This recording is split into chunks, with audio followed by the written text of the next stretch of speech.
बोलो जयकारा। बोलो मेरे श्री गुरु महाराज की जय। श्री सतगुरुदेव भगवान की जय। श्री नंगली निवासी भगवान की जय।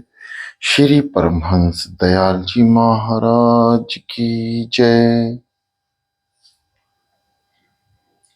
श्रीमद् भागवत रहस्य 33 स्कंद।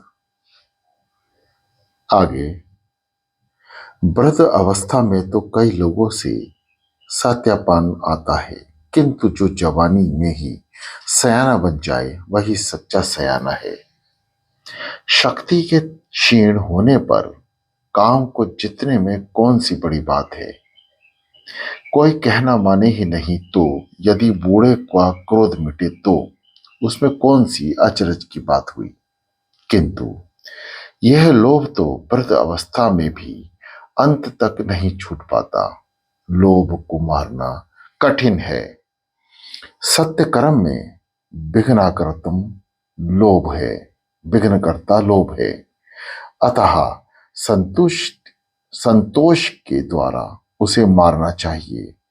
लोभ संतोष से मरता है, इसलिए संतोष की आदत डालो। लोभ आदि के प्रसार से पृथ्वी दुख रूपी सागर में डूब गई थी। अतः भगवान के वराह अवतार लेकर उसका उद्धार किया। 12 भगवान संतोष के अवतार हैं। 12 अवतार आज्ञा अवतार हैं। वर जमा हम, वरहम। वर अर्थात श्रेष्ठ और अहम अर्थात दिवस। कौन सा दिवस श्रेष्ठ है? जिस दिन तुम्हारे हाथों से सत्कर्म हो वही दिन श्रेष्ठ है। श्रेष्ठ कर्म करने से दिवस भी श्रेष्ठ बन जाएगा। जिस कार्य से प्रभु प्रसन्न हो वही सत्कर्म है। सत्कर्म को ही यज्ञ कहते हैं।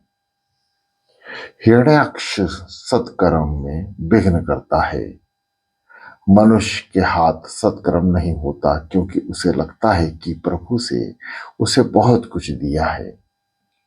हिरण्याक्ष लोभ का स्वरूप है।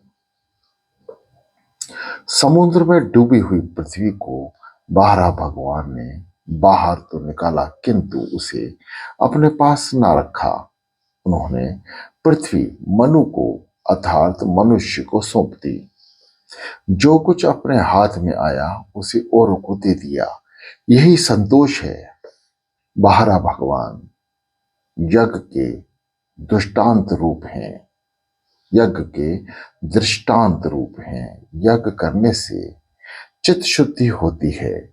लोभ आदि का नाश करके चित्त शुद्धि करनी चाहिए। चित्त शुद्धि होने से कपिल मुनि की अर्थात ब्रह्म विद्या की प्राप्ति होती है। यज्ञ पूर्वक जीवन जियोगे तो ज्ञान मिलेगा। यज्ञ अवतार के बिना मन की शुद्धि नहीं होती और मन शुद्धि या चित्त शुद्धि के बिना ज्ञान नहीं मिलता और तब ज्ञान अवतार भी नहीं होता और कपिल देव भी नहीं आते। अज्ञान को दूर करने का काम 12 अवतार बताता है। अज्ञान को दूर करने के लिए विरोध करो। सत्य भाषण भी यज्ञ है। यज्ञ करोगे तो कपिल भगवान की ब्रह्म विद्या बुद्धि में स्थिर होगी। कर्म चित्त शुद्धि के लिए है। भक्ति मन की एकाग्रता के लिए है। कर्म उपासना और ज्ञान तीनों की जीवन में जरूरत है। कर्म चित्त शुद्धि होने के बाद ब्रह्म जिज्ञासा जागती है। श्री शंकराचार्य जी कहते हैं कि लोग त्वचा की मीमांसा तो बहुत करते हैं परंतु आत्मा की मीमांसा कोई नहीं करता। हिरण्याक्ष की इच्छा हुई कि स्वर्ग में से संपत्ति ले आऊं। दिन प्रतिदिन उसका लोभ बढ़ता जाता था। एक बार वे पताल में गया। वहां उसने वरुण से लड़ना चाहा। वरुण ने कहा कि तू वारा नारायण से युद्ध कर। हिरण्याक्ष की वारा भगवान के पास आकर उनसे कहा कि तू सुअर जैसा है। तो वारा नारायण ने उससे कहा कि तू कुत्ता जैसा है, और बात बढ़ गई। सभी पापों का मूल वाणी है। वाणी दोष होने से वीर्य दूषित होता है। उच्चार के बिना पाप नहीं होता, पहले मन के द्वारा उच्चारे जाने पर ही पाप होता है। मुष्टि प्रहार करके बारह भगवान ने हिरण्याक्ष का संहार किया और पृथ्वी का राज्य मनु महाराज को सौंप दिया। मनु से उन्होंने कहा कि धर्म से पृथ्वी का पालन करना, और वे बद्री नारायण के रूप में लीन हो गए। मनुष्य मात्र का धर्म है समाज को सुखी करना। वे आदर्श बारह भगवान ने अपने ही आचरण द्वारा मनुष्य को सिखाया। लोभ को मारने के लिए बारह नारायण के चरणों का आश्रय लो। बारह का चरण संतोष के स्वरूप हैं। मनुष्य के जीवन में जब तक लोभ है तब तक पाप है, और पाप जब तक है तब तक शांति प्राप्त हो नहीं सकती। जिसका जीवन निष्पाप है उसे शांति मिलती है। केवल अर्थोपार्जन के लिए ही बुद्धि का उपयोग ना करो, उसका उपयोग ईश्वर रूप वासना के लिए करो। अवस्था उस जोहरी जैसी ही तुम्हारी दशा भी होगी। एक बार किसी राजा के दरबार में एक जोहरी आया। उसके पास एक हीरा था। उस हीरे की कीमत ठहराने के लिए कई जोहरियों को बुलाया। सभी ने अलग अलग कीमत जताई। राजा निराश हुआ। इतने में एक वृद्ध जोहरी आया। उसने हीरे की कीमत नायाबने के लाख रुपए बतलाई। तो राजा ने पूछा कि पूरे 1 करोड़ रुपए क्यों ना हो, क्यों कहा। तो उस वृद्ध जोहरी ने और 100 हीरे मंगवाकर उस हीरे के पास रख दिए। तो उस हीरे का तेज नयाबे नियाबने हीरो पर पड़ा, किंतु एक पर ना पड़ा।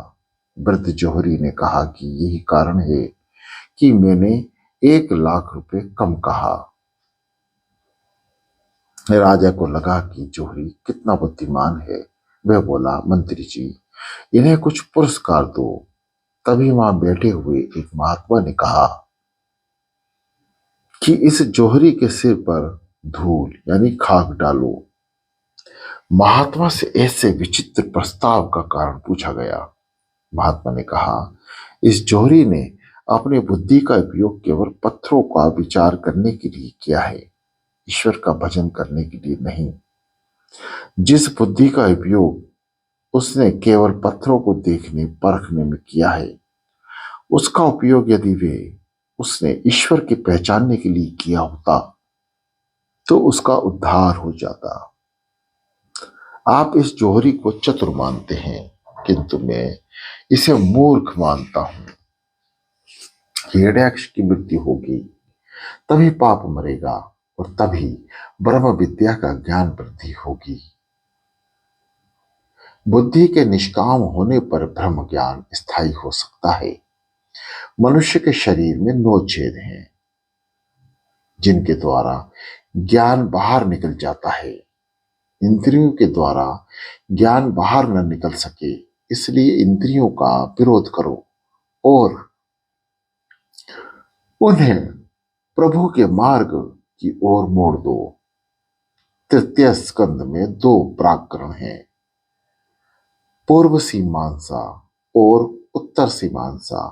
पूर्व सीमांसा में 12 नारायण के अवतार की बात कही गई है, और उत्तर मीमांसा में कपिल नारायण के चरित्र की वर्णन है। यज्ञ किए बिना कपिल नारायण की विद्या बुद्धि में स्थिर नहीं होती। मन, वचन और काया से किसी को भी पीड़ा न देना, यही यज्ञ है। जो कारण बिना ही दिल जलाता है, वह आत्मघात कर रहा है। सदा सर्वदा प्रसन्न रहना भी एक यज्ञ है। यज्ञ किए बिना सत्कर्म बिना चित्त शुद्धि नहीं होती, और चित्त शुद्धि के बिना ज्ञान टिकता नहीं। सत्कर्म से सभी इंद्रियां शुद्ध होंगी। जिसका मन कलुषित है उसे परमात्मा का अनुभव नहीं हो सकता। मानव शरीर एक नगरी है, एक गगरी है। इसमें 9 छेद हैं। यदि गगरी छेद वाली हो तो वह कभी भी भरी नहीं जा सकती। हर एक छेद से ज्ञान बाहर जाता है। ज्ञान का प्राप्त होना कठिन है। ज्ञान आता तो है किंतु वह रह नहीं पाता। विकार वासना के वेग में वह कई बार बह जाता है। वैसे तो सबकी आत्मा ज्ञान में है। अंततः अज्ञानी तो कोई नहीं है, किंतु ज्ञान को सतत बनाए रखने के लिए इंद्रियों के द्वारा वही जाती हुई बुद्धि शक्ति को रोकना है। ज्ञानी इंद्रियों को विषय की ओर न जाने देता, जबकि वैष्णव इंद्रियों की प्रभु के मार्ग की ओर मोड़ता है। ज्ञान टिक नहीं पाता, क्योंकि मनुष्य का जीवन विलास हो गया है। सारा का सारा ज्ञान पुस्तक में पड़ा रहता है, मस्तक में जाता ही नहीं है। जो पुस्तकों के पीछे दौड़े वह बुद्धि विद्वान है, और भक्ति पूर्वक परमात्मा के पीछे दौड़े वह संत है। विद्वान शास्त्र के पीछे दौड़ता है, जबकि शास्त्र संत के पीछे दौड़ते हैं। शास्त्र पढ़कर जो बोले वे विद्वान है। प्रभु को प्रसन्न करके उसमें पागल होकर जो बोलता है वे संत है। गीता में भगवान ने अर्जुन से कहा, अर्जुन, ज्ञान तो तुझ ही में है। हृदय में सात्विक भाव जागे, मन शुद्ध हो जाए तो हृदय में से ज्ञान अपने आप प्रकट होता है। मीरा भाई ने अपने भजन में कहीं पर लिखा ही नहीं है कि उनका कोई गुरु था या किसी के घर वे शास्त्र पढ़ने के लिए गई थी। तुकाराम महाराज भी किसी के घर शास्त्र पढ़ने के लिए नहीं गए थे। हृदय में स्थित हुए लोभ को मारने से कपिल भगवान अपने आप आए। ज्ञान का शत्रु है हिरण्याक्ष। भागवत में बताए गए अवतारों के क्रम में भी रहस्य है। ज्ञान को बुद्धि में स्थिर करना है तो हिरण्याक्ष को मारना होगा। पहले हिरण्याक्ष को मारने पर फिर कपिल भगवान आते हैं। अपने मन से पूछो कि मुझे जो सुख संपत्ति मिली है उसके लिए मैं पात्र भी हूं या नहीं। उत्तर नकारात्मक ही होगा। लोभ और संतोष से मारो। ज्यादा पाने की इच्छा ना करो। पाप इसलिए होता है कि मनुष्य मानता है कि प्रभु ने मुझे जो दिया है वह बहुत कम है। पाप नहीं होंगे तो इंद्रियों की शुद्धि होगी, और तभी इंद्रियों में ज्ञान भक्ति टिक पाएगी।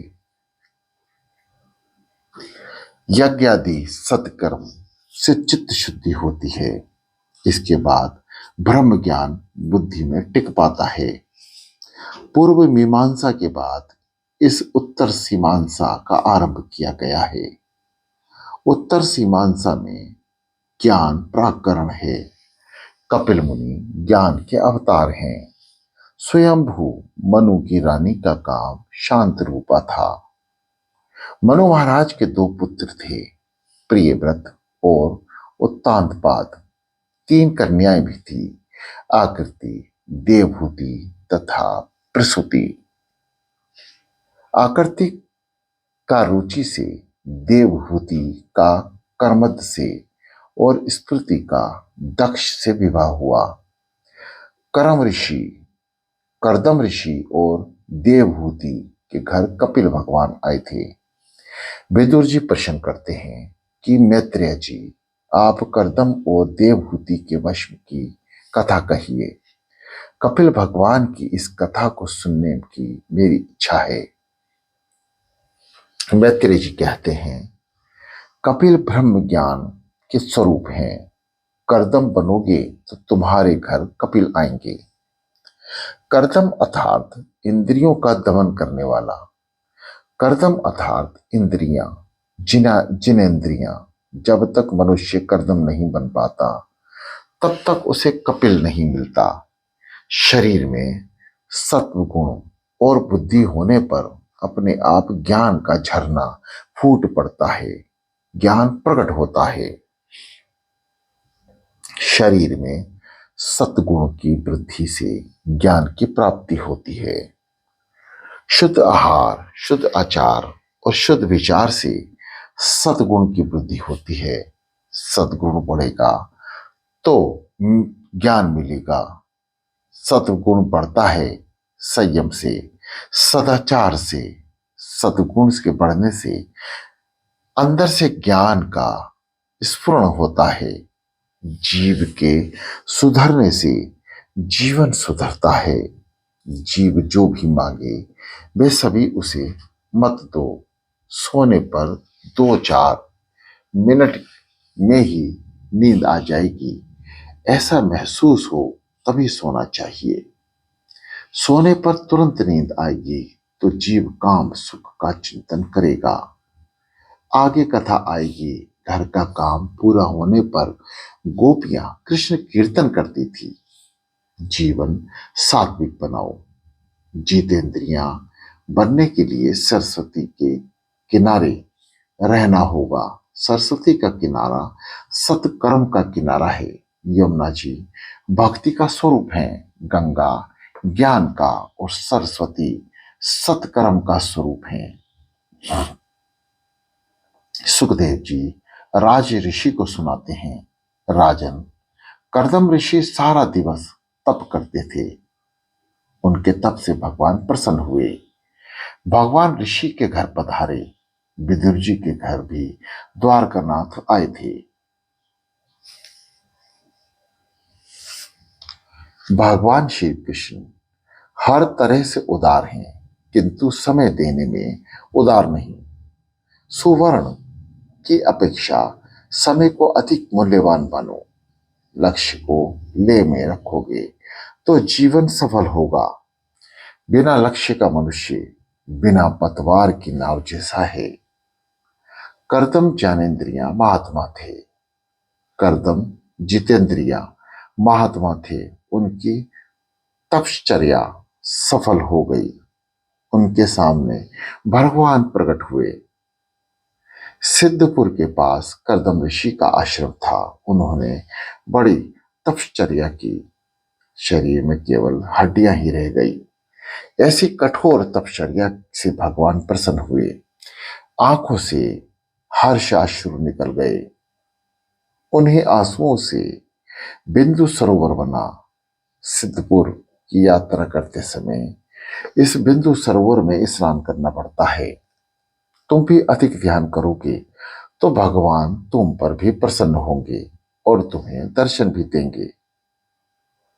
भगवान का ध्यान ना हो सके तो कोई बात नहीं है, किंतु सावधान रहो कि तुम्हारा मन कहीं सांसारिक विषयों में स्थिर ना हो जाए। आंख रूपी रतन को जतन करो। आंखों की शक्ति का दुर्व्यवहार मत करो। संसार का सौंदर्य क्षणिक है। धन संपत्ति के बढ़ाने पर लोगों में विवेक का अभाव होने लगता है।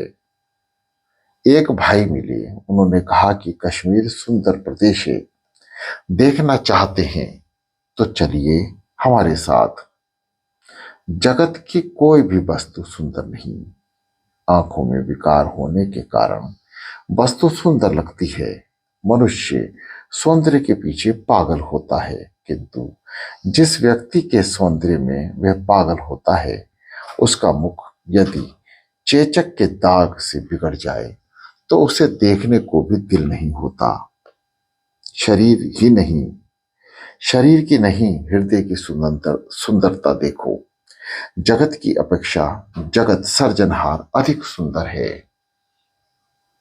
लोग कश्मीर का सौंदर्य देखने जाते हैं, किंतु उस कश्मीर को बनाने वाला मेरा श्याम सुंदर कितना अधिक सुंदर होगा। श्री कृष्ण सुंदर हैं, ऐसा बार बार विचार करने से भक्ति का उदय होता है। एक ईश्वर ही नित्य सुंदर है। ठाकुर जी के दर्शन करने से आंखें सफल होती हैं। करदम कहते हैं, महाराज आपके दर्शन करने से मेरी आंखें सफल हुई हैं। आपको प्राप्त करने के बाद संसार की मांग करने वाला मूर्ख है।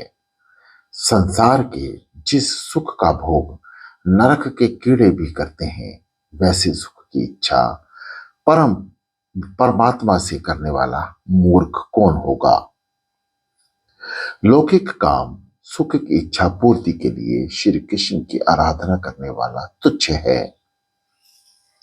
करदम ने भगवान से कहा कि आपसे स्त्री संग नहीं, सत्संग की इच्छा करता हूं। मुझे ऐसी स्त्री दीजिए कि जो मुझे प्रभु की ओर ले जाए। ऐसी पत्नी मुझे मिले कि जब सभी मेरे मन में पाप आ जाए कभी मेरे मन में पाप आ जाए तो वे मुझे उस पाप कर्म से रोके और प्रभु के मार्ग पर ले चले। मेरा विवाह संसार सागर में डूबने के लिए नहीं, किंतु तैरने के लिए हो। कृष्ण सेवा महान धर्म है। मैं काम सुख नहीं मांगता। शास्त्र में पत्नी को काम पत्नी नहीं, किंतु धर्म पत्नी कहा गया है। ब्रह्मा जी ने विवाह करने के लिए मुझे आज्ञा दी है। मैं पत्नी नहीं, घर में सत्संग चाहता हूं। स्त्री संग काम संग नहीं, सत्संग है। धर्म के आचरण के लिए पत्नी है। अकेला पुरुष या अकेली स्त्री धर्म मार्ग में आगे नहीं बढ़ सकती। नाविक के बगैर अकेली नाव संसार सागर को पार नहीं कर सकती। नाविक भी अकेला संसार सागर पार नहीं कर सकता। स्त्री नौका है, पुरुष नाविक। दोनों को एक दूसरे के सहारे की जरूरत है। पुरुष में विवेक होता है और स्त्री में स्नेह। विवेक और स्नेह के मिलने से भक्ति प्रकट होती है। पुरुष कमा सकता है, पुरुष ज्ञान स्वरूप है। स्त्री का हृदय कोमल होने के कारण वह समर्पण करती है। स्त्री क्रिया शक्ति है।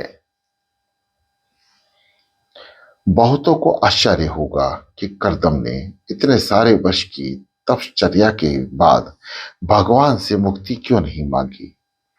करदम ने सोचा कि हजारों जन्मों की काम वासनाएं सुषुप्त रीति से मन में जमा हो गई हैं। उन्हें संतुष्ट करके मनुष्य पर जो 3 प्रकार के ऋण हैं, उनसे मुक्त होना अच्छा है और उसके बाद मुक्ति की इच्छा करनी चाहिए। भगवान ने कहा,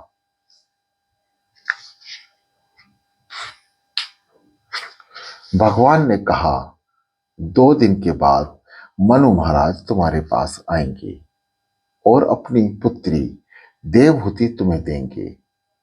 परमात्मा ने आज्ञा दी कि मनु महाराज कन्या लेकर आए। तब नखरे मत करना। आजकल के लोग नखरे दिखाते हैं कि हमें विवाह नहीं करना है। पति पत्नी पवित्र जीवन जिए तो उसके यहाँ जन्म लेने की भगवान की इच्छा होती है। भगवान ने कहा है कि मैं पुत्र रूप में तुम्हारे यहाँ आऊंगा। जगत को मुझे सांख्या शास्त्र का उपदेश करना है। ऐसा कहकर श्री हरि वहां से विदा हो गए। नारद जी मनु महाराज के पास आए और उनसे कहा कि तुम करदम को कन्यादान दो। मनु महाराज शांत रूपा और देवहूति के साथ करदम ऋषि के आश्रम में आए। करदम ने देवहूति के विवेक की परीक्षा की। उन्होंने 3 आसान आसन बिछाए, सभी को बैठने के लिए कहा तो मनु शांत रूपा तो बैठ गए, किंतु देवहूति नहीं बैठी। तो करदम ने उनसे कहा, देवी, ये तीसरा आसन तुम्हारे लिए ही है, बैठो। देवहूति ने सोचा कि भविष्य में यह तो मेरे पति होने वाले हैं, पति द्वारा बिछाए गए आसन पर बैठूंगी तो पाप होगा। इस आसन पर बैठना मेरा धर्म नहीं है, और आसन पर ना बैठने से आसन देने वाले का अपमान होगा। सो अपना दाहिना हाथ आसन पर रखकर आसन के पास वह बैठ गई। वह बेचारी पुराने जमाने की थी, आजकल के जमाने की होती तो आसन पर पहले से ही बैठ जाती। आज तो पति पत्नी को पुत्र को सुलझाने की आज्ञा देती है। आज तो पति आज तो पत्नी पति को पुत्र को झुलाने की आज्ञा देती है। संतान को पति के पास रखकर अकेली घूमने फिरने निकल पड़ती है। ऐसा मत करो। आर्य नारी आर्य नारी के सच्चे संस्कार आज भुलाए जा रहे हैं। आज कन्या परीक्षा की रीति भी बदल गई है। करदम ने सोचा, ये कन्या योग्य है, विवाह करने में कोई हर्ज नहीं है। मनु महाराज ने कहा कि कन्या में आपको अर्पण करना चाहता हूं। करदम ऋषि ने कहा, विवाह करने की इच्छा मेरी भी है, किंतु पहले एक प्रतिज्ञा करनी है। मेरा विवाह विलास के लिए नहीं, किंतु काम का नाश करने के लिए होगा।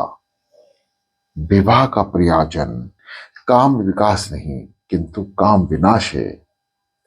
काम भाव को एक ही स्थान पर संकुचित करके, काम का उपभोग करके उसका विनाश करना ही गृहस्थ आश्रम का आदर्श है।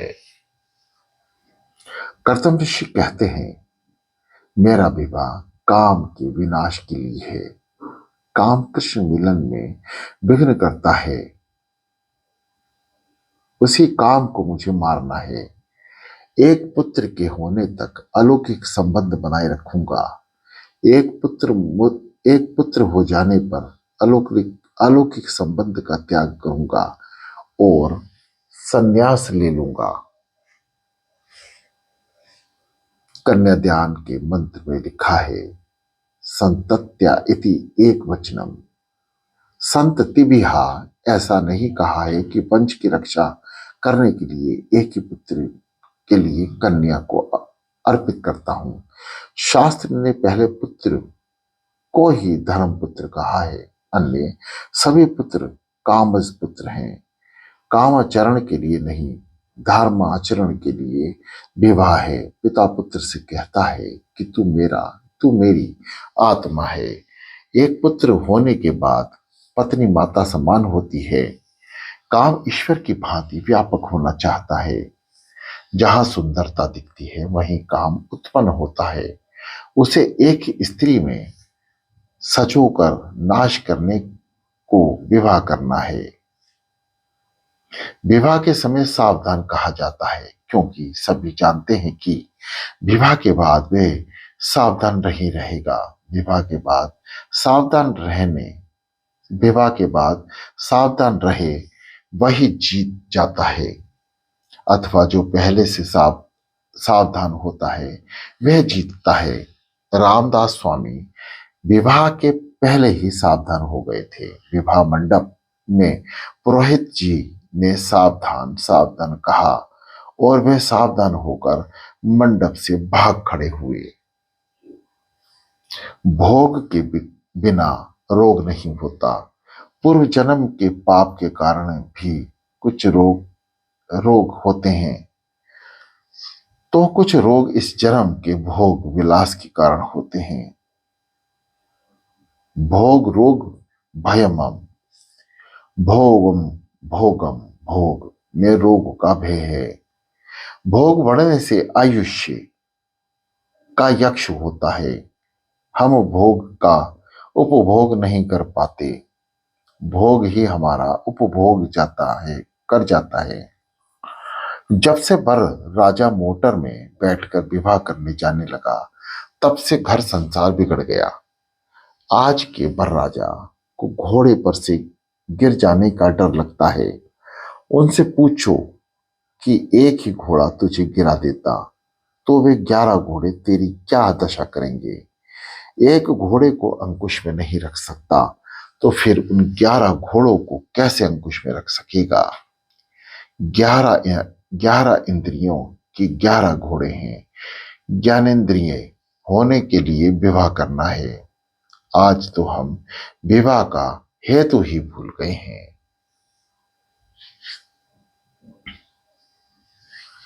कर्दम ऋषि ने आदर्श बताया है कि मेरा विवाह एक सतपुत्र के लिए है।